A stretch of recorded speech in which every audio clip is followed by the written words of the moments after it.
अवधूत चिंतन श्री गुरुदेव दत्त महाराज की जय. सर्वांना श्री स्वामी समर्थ. श्री गुरुदेव दत्त. तुम्हाला मी बोलले होते की दत्त जयंतीची तयारी मी नक्कीच शेअर करेल. तशाच प्रकारे आम्ही सगळं मंदिर वगैरे साफ करून घेतले आज यांनी. पोरं म्हणजे त्यांचे मित्रमंडळी मंडळातले सगळे त्यांनी सगळ्यांनी स्वच्छ मंदिर करून घेतले. तुम्ही बघत असाल म्हणजे महाराजांच्या मंदिरातला एक एक दगड किती मनापासून त्यांनी साफ केलाय. खूप छान प्रकारे त्यांनी मंदिर साफ केलं आणि असं मंडप वगैरे आज टाकून झालाय. त्यानंतर जे काही मंदिरातले देव वगैरे होते, तर तुम्हाला तर माहितीच आहे की आपण पुजारी असल्यामुळे सगळं आपल्यालाच करावं लागेल. म्हणजे जे काय असेल ते घासणं, घुसणं म्हणजे झालं तरी खूप छान प्रकारे त्यांनी खूप छान म्हणजे स्वच्छ मंदिर केलं. आज पूर्ण रविवार त्यांचं मंदिर स्वच्छ करण्यात गेला. आणि जेवायलाही वेळ भेटत नाही दत्त जयंती म्हटलं की. खूप धावपळ असते, खूप त्यांची पण दगदग असते. अशा प्रकारे ते नंतर दुसऱ्या दिवशी म्हणजे आम्ही ते पूजा करायला आलो होतो मंदिरात. मग त्यांनी अशी महाराजांची पूजा महाराजांचे रूप तुम्ही बघतच असाल. म्हणजे एक 15 दिवस झालेत महाराज दत्त जयंतीची तयारी चालू आहे आपल्याकडे.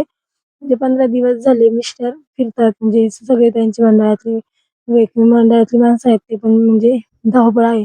कुठं सत्यनारायणचं डेकोरेशन बुक करायला जा, कुठं मंडप सांगा, कुठं स्वयंपाकाची भांडी सांगा असं. अशा प्रकारे सगळं त्यांनी घरी घेऊन आलो ते घासायला. छान असं घासून वगैरे ठेवलं. त्यानंतर हे बघसान तुम्ही म्हणजे ज्या दिवशी दत्त जयंती 4 तारखेला 3 तारखेची तयारी आहे ही.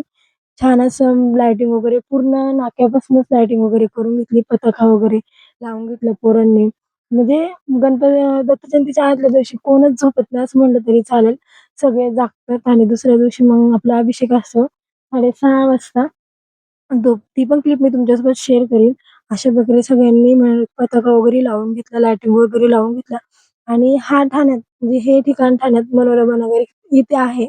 मनोरमा नगरमध्ये आणि खूप खूप दत्त जयंतीचा उत्साह इथल्या लोकांमध्ये भरला. खूप मनापासून सगळे दत्त जयंती सेलिब्रेट करतात. खूप अतिशय मनापासून. म्हणजे विचार करा 15 दिवस झाले खाणं नाही, पिणं नाही म्हणजे पळतात वगैरे नाही का मनापासून. मग असं इथं बोर्ड लावलं म्हणजे आपल्याकडे पावती पण भेटतात ना. मग लोकं अशा हातात देण्यापेक्षा मग इथे टेबल वगैरे ठेवला की मग लोकं टेबलवर पावती वगैरे आणून देतात. म्हणजे दान म्हणून देतात ना. तसंच आणि हे पोस्टरमध्ये दिसतात हे माझे सासरे आहेत. जे 20 ते 25 वर्ष यांनी पूजा केली. आता ती पूजा माझे आणि अजूनही डोळ्यात पाणी येतं. जवळ-जवळ आता 3 वर्ष झालेत ते गेले आणि त्यांच्या व्यतिरिक्त दत्त जयंती साजरी कधी केलीच नाही आणि खूप त्या सणाची दत्त जयंती म्हणजे खूप वेगळीच दत्त जयंती आमच्यासाठी. खूप छान ते दिवसच भारी होते. पण आता 3 वर्ष ते अचानक ऑन द स्पॉट अटॅक आल्यामुळे गेले. त्यानंतर माझे मिस्टरच पूजा वगैरे करतात. त्यानंतर हा जो स्टेज बांधलाय छोटा, तो सत्यनारायण पूजेसाठी बांधलाय. म्हणजे आतमध्ये मंदिरात जागा होत नाही म्हणून सत्यनारायणचं डेकोरेशन वगैरे मोठं असतं म्हणून मग बाहेर छान प्रकारे सत्यनारायणची पूजा केली जाते आणि ज्याची इच्छा स्वखुशीने कोणीही सत्यनारायणच्या पूजेवरती बसू शकतो.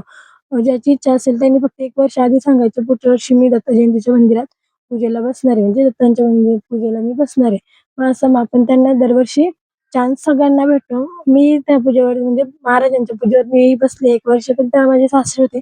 सासरे गेल्यापासून मी पूजेवरती बसलेली नाही आणि कसं प्रत्येकाला 1 वर्ष प्रत्येकाला चान्स मिळाला पाहिजे. नवीन जे लग्न होईल ते लोकं बसतात.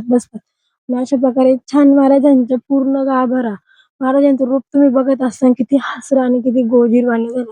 म्हणजे तेजच वेगळं आहे. नक्कीच अभिषेक झाल्यावरती मला नजर काढावी लागणार आपल्या महाराजांची.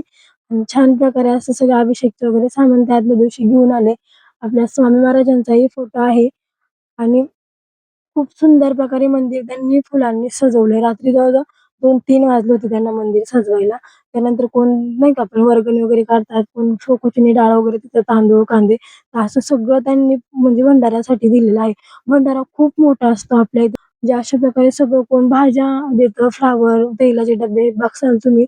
पूर्ण अशा प्रकारे सगळ्यांनी दान म्हणून आपलं वर्गणी म्हणून एक शोकोशीने आणि त्यांच्यासाठी सगळेच देतात. महाराजांसाठी सगळेच दान करतात.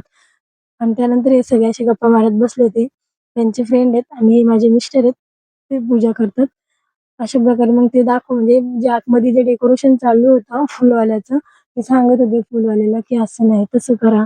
म्हणजे असं व्यवस्थित करा." अशा प्रकारे खूप ते तर काल दिवसभर जेवले सुद्धा नाहीत. ते असेच पळत होते. भांडी जमा करा, हे करा, ते करा. त्यानंतर अशा संध्याकाळी दरवर्षी दुपारीच भाज्या सोलतात. पण ते जमत नाही. मग गडबड होती. संध्याकाळी जेवण बनायला लेट होतं कारण 8 नंतर भंडारा चालू होतो. मग बायकांनी यावेळेस असं केलं, आदल्या दिवशीच वाटाणा सोलायला घेतला. म्हणजे 3 तारखेच्या रात्रीची व्हिडिओ आहे 12 ते 12:30च्या काळात.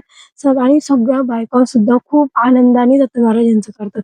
सगळ्या मुलीसुद्धा जवळ-जवळ ना इकडे भंडारा चालू असतं, इकडे बायका म्हणजे 10-11 वाजेपर्यंत पुऱ्याच लाटत असतात. म्हणजे खूप आनंदाने, सौजन्याने जे नाही ते ह्या मंदिराच्या कार्यक्रमात सहभागी होतं.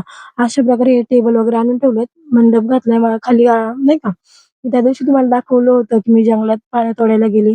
तशाच प्रकारे मंडप घातलाय. मग जंगलात असे टोप वगैरे सगळं साहित्य आदल्या दिवशी जमा करून ठेवलं. आता उद्या दत्त जयंतीच्या दिवशी भंडाऱ्याची तयारी, कोण ड्रम देतं, कोण काय-काय आणि सगळ्या मनोरमा नगरच्या बायकांचं म्हणा, पुरुषांचं म्हणा, सगळ्यांचा हातभार ह्या दत्त जयंतीच्या निमित्ताने लागतोच लागतो महाराजांच्या कार्याला. खूप प्रभावशाली कार्य आहे. खूप म्हणजे खूप इच्छा आणि आनंदाने मी आता ना बोलते तरी अंगावरती काटा येतोय. एक लहान मुलगा सुद्धा या दत्त जयंतीच्या कार्यक्रमात सहभागी होतो आणि खूप आनंदाने कार्यक्रम म्हणजे सर्वांच्या संमतीने आनंदाने पार पडतो. खूप छान म्हणजे तुम्हाला पुढच्याही व्हिडिओ मी दाखवेल.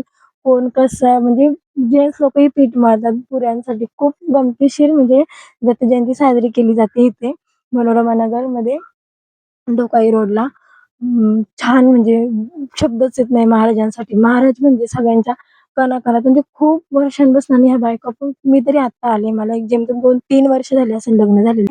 मी तर आत्ता आले. पण हे लोकं पूर्वीपासून इथं दत्त जयंती सेलिब्रेट करतात. म्हणजे माझे सासरे होते तेव्हा ते आता सांगतात, की "तुझे सासरे होते तेव्हा खूप मज्जा यायची."